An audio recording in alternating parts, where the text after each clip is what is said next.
Today we are having our first class on Indian psychology, basic introduction to Indian psychology.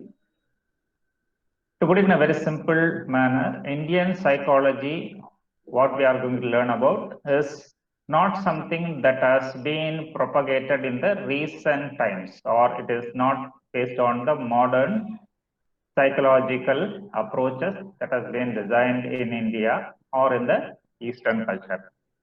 It is more associated with what has been given in our scriptures, in our ancient Indian scriptures, which has given a lot of information, which has extensively analyzed the relationship of an individual and his mind and his self to himself and to the world outside, to the environment outside, and how the relationship is the cause for any change, any problem, any type of development within the person. Okay, so the ancient Indian scriptures has given a lot of information and knowledge in a wide spectrum of methods. It is not like it has been insisting that one specific method or one specific theory on that. There has been a lot of scriptures which has discussed in a very detailed manner these issues. There are people who have, given some theories. There are people who have opposed these theories and came up with new theories. There are people who have come up with an addition to the existing theories. But everything had an impact on the human being and the development. So that was how things were happening in the ancient world. See, the system what ancient Indian culture was adopting, specifically when it comes to maintaining the mental health, has been acknowledged in the modern times in a very effective way. See, now the modern therapies, whenever they find that the modern therapeutic models, starting from psychoanalytic therapy to CBT to DBT, even in DBT again, there's an Eastern influence. When they found that it is not working, and sometimes it is very complex, and with a lot of efforts they need to find results, there are a lot of systematic approaches in the Indian system which was found to be more effective, which was found to be, in a way, it is very effective in treating the contemporary issue, the issues that is arising now, the problems that is arising now. So this thing got its importance gradually over a period of time after the late 80s. In the 1990s only, people started probing more into the ancient Indian systems, because there a lot of solutions were available to the problems that is existing in the modern world. So that is the reason today Indian psychology is getting a lot of prominence. People are looking eastwards. Whether you can talk about the yogic systems, the yoga we practice, the asanas, or if you are going to look into the mindfulness practices, practice of meditation, all these things are supposed to be providing a lot of solutions to problems, for which solutions could not be attained from other modern therapeutic methods. And the process was supposed to be very simple, which is easy, understandable to the people, and they could practice it also. So that is the reason why this modern modern psychology has been adopting various things that is associated with that has been contemplated in the ancient Indian psychology. See, you can take the Vedic system, you can take the Buddhist system, the Jainic system, then the Vedanta, which came after that. And then later, in those period, even in the Tamil culture, in the South Indian culture, there was a system of, there are a lot of scriptures like talking about self and its relationship to the world, like Tirumular, Tirumandiram. Then you can see Tirukural, which is talking a lot about social psychology and how you need to maintain a self-controlled way of living. So individually, how you need to maintain yourself, how you need to maintain the social circumstances, how you need to actually, I mean, maintain good relationship. And the Tirukuralla vandu, it has been given Aram, Porul and Inbam. Aram is how you need to live a life which is, I mean, in self-control and authentic. The second is Porul is how you need to earn, your livelihood in a proper way. And also in this particular, in both the scriptures, they talk about also what is the social structure, how the society has to be, how the society has to function, how people should function, individual people should function in the society. So all these things have been actually given in Tirukural. Inbam is associated with marital relationship. I mean, how to maintain a good marital relationship, how to maintain relationship with family. So all these things are given in Tirukural also, which is again, which has been getting a lot of importance over a period of time. I mean, not in the late 90s or even before that, Tirukural was having a lot of importance because again, the message was crisp and clear. So, which could be adopted into the modern life easily. Then there was Sangha Ilakyam, Argananuru Purananuru, in which Aganaru talks about what is the feelings, emotions of people inside the home, in the relationship at home. Puranaru talks about how, about valor, courage, and how people had the dominating tendencies. How they, and if you see the Sagananuru Purananuru, you can see that it has talked about how the emotions differ from people according to the place they live. So, in the details have been given so extensively that only when you are going to actually do a lot of deep reading in it, you are able to understand how extensively they have thought about it and how extensively they have put it into practice. And there is even the system of Siddha, medical system of Siddha, which is talking a lot on mental health, mental illnesses, treatment for mental health, which includes both medicines and also psychotherapeutic methods. But these psychotherapeutic methods have been mentioned in the form of mantra and some rituals. And medicines is herbal medicines from metals. So all these things, Siddha system also talks about it. The same manner, Ayurveda is another system which is talking about, which is prominent in South now, and it is prominent the world over nowadays, which is also talking a lot about mental health treatment through medicines and through psychotherapeutic intervention. So all these things have become very popular nowadays in the recent times, because the West has not been able to find solutions to various problems in spite of their extensive research, in spite of the different models they have brought into practice. And because of that, they had to look towards the East, and they started showing interest in the Eastern psychology, Eastern theories of psychology. And Eastern theories did not come now. It came very, very early.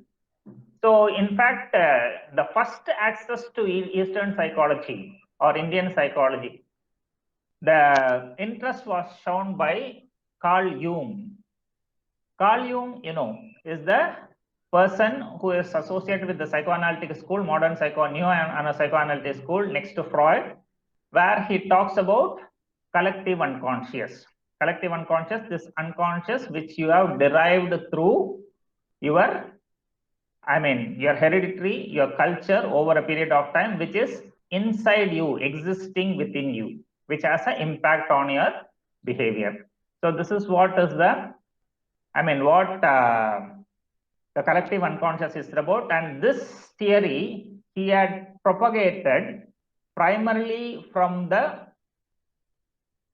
theory that is available in the Indian system, the theories which is available in the Indian system. So that is what was the reality associated with, that is how the knowledge of Eastern psychology started getting its prominence in the Western world.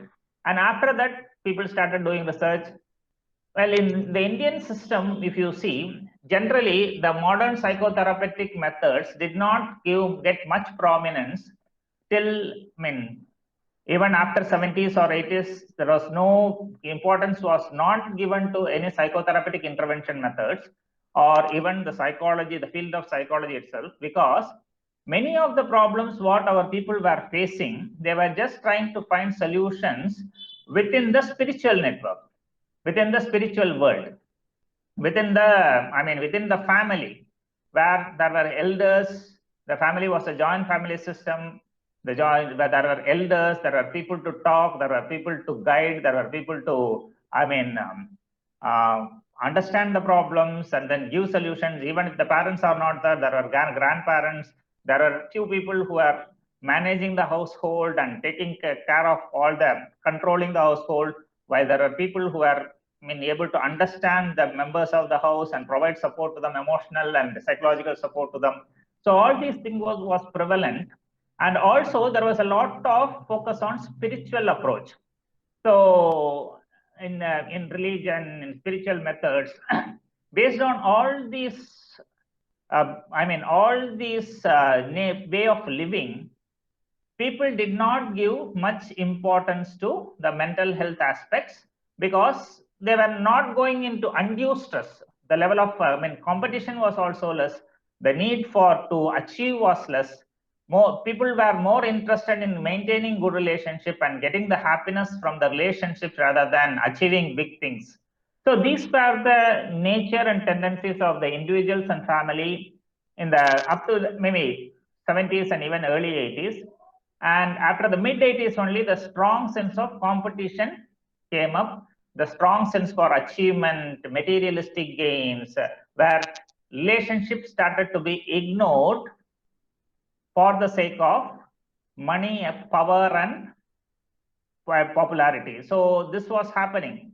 Earlier, it was happening at a very minimal extent. In the 70s, you can see that. In the 17th itself, you can see that gradually the Indian family system started breaking from joint family system to nuclear family system. And there itself, the change had started. But after the mid 80s, the change was very dramatic. Along with that, the problems also started increasing drastically in the Indian culture, Indian society, and we started depending on the Western models for getting treatment. Initially, people only relied on medical systems. Gradually, they started understanding that medicines are not going to give them the complete relief. It is going to give them only temporary relief, after which the field of psychology, psychotherapy, and intervention started gaining its popularity. Okay. So only a very few universities had psychology, and very old universities, very few universities had the subject of psychology. And though very few people opted for the subject of psychology. But now, if you see after 2000, after 2005, 2008, after the major recession that came in 2008, psychology field has gained a extraordinary growth, and people have started becoming very, very interested in taking up the course on psychology, because they were, one to manage themselves and the other to have a profession which can yield them more, what I would say, more popularity, more support, and also financially also they can get more. So all these things happen over a change in culture. But now what is actually happening, even though we are unable to go back to the cultural system, what we can understand is that whatever our culture has insisted in the form of lifestyles, whatever our culture has insisted in the form of practices, whatever our culture has given in the way of, what I would say, the self-control and self-management, all these things are technically, we can, if you are putting into formalization, that itself can be taken as a simple counseling process or a simple therapeutic process. Even there are deeper processes that is explained in our system, which we'll be learning about. So, and one more thing is that, see, we have been talking about perception, cognition, all these things, and the educational system, about consciousness, about the subconscious, the preconscious. All these things has been described in our scriptures even more than 2000 years back in the BCs. And all these things have been explained in from various viewpoints, from various ideologies. It has been explained clearly.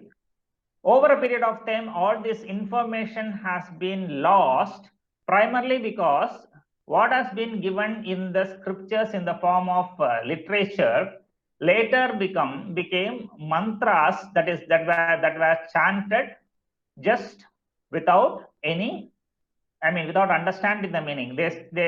All these practices, like, chanting of Vedas or chanting of, depending on the, you can see, Tamil the Tiruvasagam, then lot of Tamil scriptures, Devaram, Tiruvasagam, in the Mari நிறைய விஷயங்கள life styles பத்தியும் individuals behaviour பத்தியும் it has been explained. But all these things came to be as, people started chatting just like ordinary mantras without understanding the deeper meaning on it.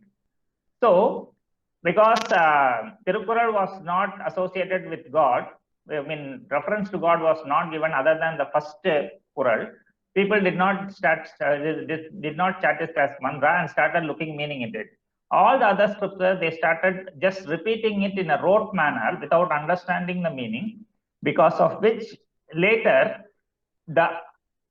the importance and the knowledge within that it is lost. Luckily, we are still having at least a portion of it with all the informations which we are able to pursue now. Lot of scriptures has been lost. It was destroyed over a period of time when, various foreign invasions happened in India. The first thing what they did was they burnt all the scriptures which was in India. They took away whatever they thought valuable. All the other things were actually destroyed. See, Nalanda University, which was established maybe around 600-700 years back, that was the only university all over the world. In that particular period, there was no university. So such was the quantum of knowledge that Indian system had, the Indian culture had. And you can see a lot of scriptures were destroyed because of lack of maintenance, were taken away by foreign invaders. If it is the Britishers, now you can see whatever is available in the scriptures that is being adopted and it is being patented by Western countries. We have been using turmeric as medicine for thousands of years. And turmeric is supposed to be providing the best ingredient for the development of your brain. And it is the best antibiotic. It has got the content of the best antibiotic. Today, US, around 10 years back, some companies patented it for being an antibiotic. Later, our Indian government had to fight and get it back. That's a different issue. And it got back the patent. But ultimately, this was happening multiple areas. Whatever knowledge we possessed, that was taken away. And then Western people enforced their market on us, because of which we lost our originality. Today, we are gradually getting back, but not at the full swing, not at the speed it should be. We have lost it. The simple example, again, if you are going to talk about how Colgate and Binaca, all those big companies, which earlier told that if you are using something rough, if you are using charcoal, if you are using salt to brush your teeth, then your enamel will get spoiled. So your teeth will be broken over a short period of time. It will get destroyed. Now, what our people did, we started believing these advertisements, and then we started using paste. Lot of complications has come arised out of it. Binaca was banned because there was fluoride in it. They popularized the paste, saying that there's fluoride which actually makes your teeth shine like anything. But this fluoride can actually, it was actually corroding your brain structure. It had the property of corroding the brain structure, after which it was banned.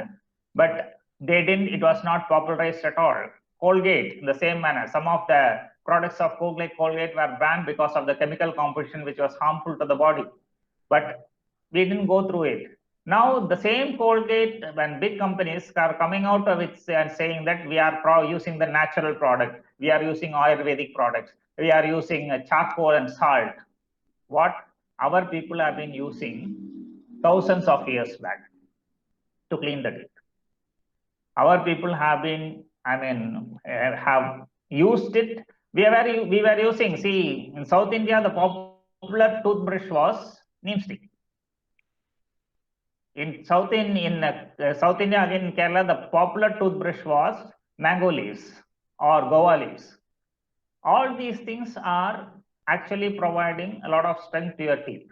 It is also having antibiotic properties. Now people are just bringing it, saying that we have included all these things into our modern products and we are selling it. So that is the strength of our culture. That is the strength of our knowledge. What we have been using is actually was the best. We were using coconut oil. We were using this gingerly oil, nallanai. We were using it. Most of the time it was, we didn't go to shop and buy it. Most of the time it was produced at home itself. Later, when big mills came and quantity was needed, the oil mills came up. But still it was using the natural product. What the Western market, Western countries started doing, they just started virtually marketing their product, saying this gingerly oil has cholesterol, it gives problems to heart, or coconut oil can actually give problems to heart, it has got a lot of cholesterol. Now after 30-40 years of marketing the product inside, now they are selling that coconut oil does not produce cholesterol in the body. In fact, coconut oil is the best food which can be digested even by a newborn baby. The fresh coconut oil is something that gets digested in the mouth itself. Does not even need to go to the stomach to get digested. So the virgin coconut oil is the coconut oil which is extracted from the fresh coconuts. What coconut oil we are using is from the dry coconuts, but what is extracted from the fresh coconut? It is so simple and it's so nutritious that if you have just, if you give it in the child's mouth also, it gets digested in the mouth itself. So that is the nature of products we were being using. So all these things have come to us over a period, which has been propagated by our system properly, traditionally, and effectively till the marketing forces started dominating the scene. The marketing forces started enforcing their ideas into your mind through various misinformations. So that's why we need to go back and start learning what is the strength of our culture. What is the strength of our literature? See, our literature, our culture was not religion-based. It was lifestyle-based. A lot of propaganda was later made that it is related to only a particular religion, but and those people can only follow it. No, it is not like that. The Indian culture was actually common to every religion. Even then, there were a lot of sects. Even then, there was a lot of different practices. But still, all the practices were focusing on one area, that is how you need to get your liberation from the materialistic world. How you need to attain liberation from the materialist world and start understanding the reality of life and living your life in that particular mindset. So this was what was the focus of most of the Indian systems. And there were, yes, always there are some intermediaries who spoil the whole thing. People try to just take the ownership of whatever they have, they learn, and then they don't try to give it to others. They don't try to share it with others. So those things had to some extent also spoil the influence of the cultural system everywhere. Our food was supposed to be virtually the right food for our culture, the place we are residing, our nature. That's why I said in Aganaru Purananuru, even the emotions have been expressed in detail, has been dealt in detail according to the nature of the place where they were living in. So in if you have learned Tamil literature, the Tamil literature talks about 5 different landscapes. So Kurinji, Mullai, Marudam, Neidal, Palai. Agananuru, Purananuru, they have even talked about how different emotions is related to this landscape itself. So to that extent, they have done the research related to emotions. And in the same manner, if you talk about, various Indian scriptures, they are given in detail what is the nature of food that needs to be taken and what is the nature of workout that needs to be done. So all these things have been explained in detail in our scriptures. We have just overlooked all these things and we have just tried to blindly follow the Western culture, based on which today we are experiencing a lot of physical and mental issues. So this particular topic on Indian psychology is just going to give you an orientation in the direction of what is available. It's not going to give you all the details because it is very vast and extensive. And as I told earlier, what I have given you is a crisp and concise form of what is available in our literature. If you start exploring more and more, you can find even wonderful knowledge, wonderful ideas that is available in our ancient Indian scriptures, but you need to look it in a rational way, in a realistic way. If you are going to look at it in a spiritual or religious way, you may not be able to understand. For a simple example, before I close this classroom, there is a very popular chant in the Indian, what we regularly come across. That is, there is a chant which says that Gurur Brahma, Gurur Vishnu, Gurur Devo Maheshwaraha, Gurur Sakshal Parabrahma, Tasmai Sri Gurave Namaha. So, what is the meaning? What generally it looks is that, okay, Brahma, Vishnu and Shivan is the God. So, we are only chanting the name of gods. And Parabrahma, nobody tried to explore what it is. But the real meaning is that Brahma is supposed to be the creator, Vishnu is supposed to be the savior, and Shiva is supposed to be the destroyer. So that is what is the role given to these people in the Indian religious system. They have been identified with these roles. So here, what we need to understand is that Guru Brahma, see, every creator is your Guru. Learn from all the creators. People who are having creative ideas, they are your Guru. People who are actually protectors, people who are trying to protect people, safeguard people, learn from them. They are also your Gurus.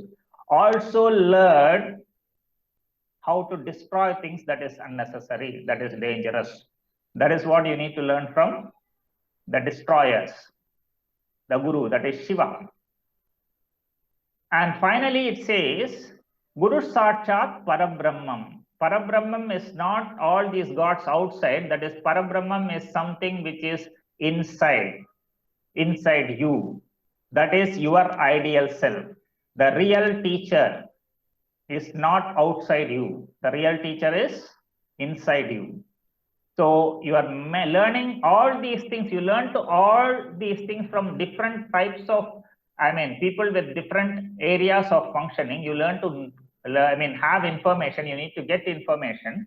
But the final earning happens within yourselves, based on your experience, how you are acquiring the knowledge, how you are perceiving things, how you are understanding it, how you are comprehending it, and how you are using it. So the Parabrahman is nothing but within you, the God within you, or your ideal self.